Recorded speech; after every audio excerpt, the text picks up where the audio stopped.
شي منها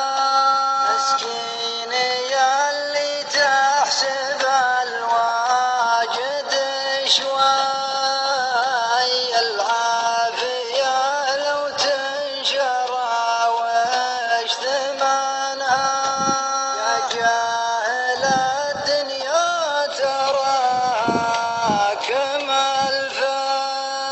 الفيام أخبال اللي في حياته ومنها إنها حارت لقامة تروح وتجي مثل أنا واندبرت خلت قطايح ومرمي كم واحد لحاجة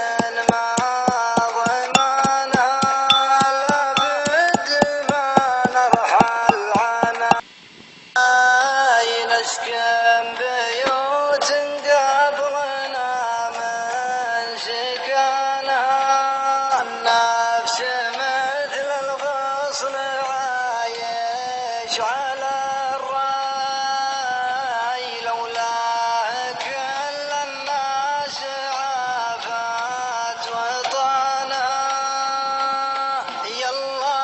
عسى الحسنى تتابع